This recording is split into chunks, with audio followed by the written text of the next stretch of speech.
So সেনাবাহিনীর প্রতি আমি আমার সকল সম্মান, মর্যাদা, আস্থা রেখে বলছি যে এই ডিজিএফআই প্রতিষ্ঠানটা এটা ইভেন আপনাদের নিয়ন্ত্রণেও সম্ভবত নাই। গণ-অভ্যুত্থানে সরকারকে ব্যর্থ করে দেওয়ার জন্য, সরকার পতনের জন্য, এই গণ-অভ্যুত্থানকে ব্যর্থ করে দেওয়ার জন্য অনেক দেশি বিদেশি ষড়যন্ত্র চলছে। এটা আমরা সবাই চোখ বন্ধ করে নিশ্চিতভাবে জানি। গত ২৬শে জানুয়ারি সরকার এই ইবতেদায়ী মাদ্রাসা শিক্ষকদের উপর লাঠিচার্জ করেছে, গ্রেনেড হামলা করেছে এবং আপনার জল কামান ব্যবহার করেছে। এবং লাঠিচার্জের যে ছবিগুলো আমরা দেখলাম, এটা ছিল ঠিক যেন শেখ হাসিনা সেই সন্ত্রাসী পুলিশদের মতো একই রকম আচরণ। এটা কোনো অবস্থাতেই নতুন বাংলাদেশে গ্রহণযোগ্য না, কোনো অবস্থাতেই না। তাহলে পুলিশ কি আইন শৃঙ্খলা রক্ষা করার জন্য কিংবা ধরেন যে কোনো একটা সরকারি স্থাপনার ঘেরাও করা হচ্ছে সেটাকে বাধা দিবে না? নিশ্চয়ই দিবে। কিন্তু কথা হচ্ছে এইটাই কি আসলে তার শেষ অপশন ছিল কি না? এটাই হচ্ছে প্রশ্ন, যে পুলিশ কি এই লাঠিচার্জ করার আগে, সাউন্ড গ্রেনেড মারার আগে, কিংবা আপনার এই যে তারা যে পানি মারলো, গরম পানি মারলো, এগুলো করার আগে তার যে যতগুলো ধাপ ছিল সরকারের পক্ষ থেকে, প্রশাসনের পক্ষ থেকে, পুলিশের পক্ষ থেকে, সবগুলো কাজ কি করা হয়েছে? করা হয় নাই। আমরা দেখেছি যে এর চেয়ে অনেক কম আন্দোলনে আপনার এনসিটিভি থেকে একটি গণ-অভ্যুত্থানের একটি গ্রাফিতি মুছে ফেলা হয়েছে। কারণ হচ্ছে যে সেই গ্রাফিতিতে নাকি আদিবাসী শব্দটা ছিল এবং আদিবাসী শব্দটা নাকি রাষ্ট্রদ্রোহী, বাংলাদেশের এই সংবিধান বিরোধী। এবং কেবল এই যুক্তিতেই কিছু ছাত্র নামিয়ে কিছু সন্ত্রাসী যখন রাস্তায় নামলো, এনসিটিভিকে ঘেরাও করলো, তখনই তারা পরিমরি করে বাপ বাপ বলে তারা সেই গ্রাফিতিটা আসলে পাল্টে দিলেন। তো এক শিক্ষা মন্ত্রণালয়ের দুইটা আন্দোলন নিয়ে এরকম বিপরীতমুখী আচরণ কেন?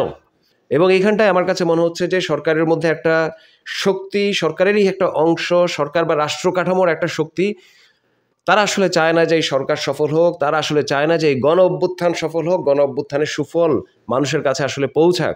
এবং আমি নামই বলে দেই, আমি স্পষ্টত মনে করি যে সরাসরি ডিজিএফআই তারাই আসলে চেয়েছিল যে এই আদিবাসী শব্দ নিয়ে এখানে একটা ঝামেলা হোক, আমাদের এখানে যে আদিবাসী ইস্যুটা আছে তাদের সেটা নিয়ে আসলে এখানে একটা শোরগোল হোক, এখানে একটা ঝামেলা হোক, সরকার বেকায়দায় পড়ুক, এবং সেই জন্যই তারা ওই ইস্যুটাকে সামনে নিয়ে এসেছেন এবং খুবই দ্রুত সেই দাবিটাকে বাস্তবায়নের ব্যবস্থা করেছেন।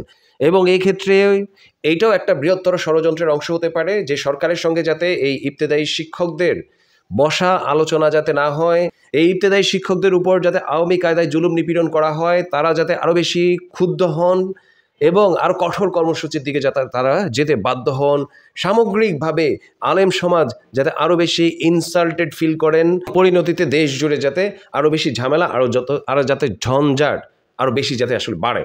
আমি এই ষড়যন্ত্রকারী পক্ষগুলোকে সতর্ক করে দিয়ে বলতে চাই যে বাংলাদেশের জনগণ আপনাদের এইসব খেলা খুব ভালো করে জানে এবং বুঝে। কেউ কেউ ভাবতে পারেন যে আমি কেন ডিজিএফআইয়ের নাম এভাবে বলছি বা কেন আমি এরকম সন্দেহ করছি। আমি যেটা মনে করি যে গণ-অভ্যুত্থানে আমাদের সেনাবাহিনীর একটা বড় ভূমিকা আছে এবং সেই জন্য আমরা তাদেরকে রেসপেক্ট করি। কিন্তু ডিজিএফআই এই প্রতিষ্ঠানটাই এটা তৈরি হয়েছে বাংলাদেশের মানুষের বিপক্ষের একটা শক্তি হিসেবে কাজ করার জন্য, এবং জন্মগতভাবে জেনেটিক্যালি এর পক্ষে আসলে বাংলাদেশের মানুষের পক্ষে কাজ করা সম্ভব নয়। এটা সবসময় বাংলাদেশের মানুষের বিপক্ষে ষড়যন্ত্র করে যাবে। বাংলাদেশের মানুষের বিপক্ষে যত বড় বড় ঘটনা ঘটেছে, বড় বড় যে আপনার জুলুম নিপীড়নের ঘটনাগুলো ঘটেছে, সেগুলোর প্রত্যেকটাতেই এই ডিজিএফআইয়ের কোনো না কোনো ভূমিকা অবশ্যই ছিল। এবং আমি মনে করি যে এই ডিজিএফআইকে কেবলমাত্র মুসলমানই করায় মুসলমান করা যাবে না, এর জেনেটিক পরিবর্তন লাগবে।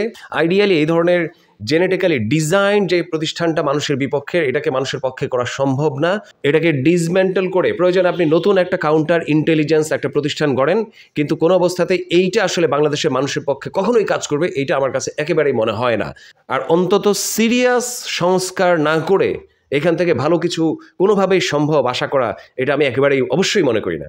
সো সেনাবাহিনীর প্রতি আমি আমার সকল সম্মান, মর্যাদা, আস্থা রেখে বলছি যে এই ডিজিএফআই প্রতিষ্ঠানটা এটা ইভেন আপনাদের নিয়ন্ত্রণেও সম্ভবত নাই। সবাই ভালো থাকবেন। আল্লাহ হাফেজ। আসসালামু আলাইকুম।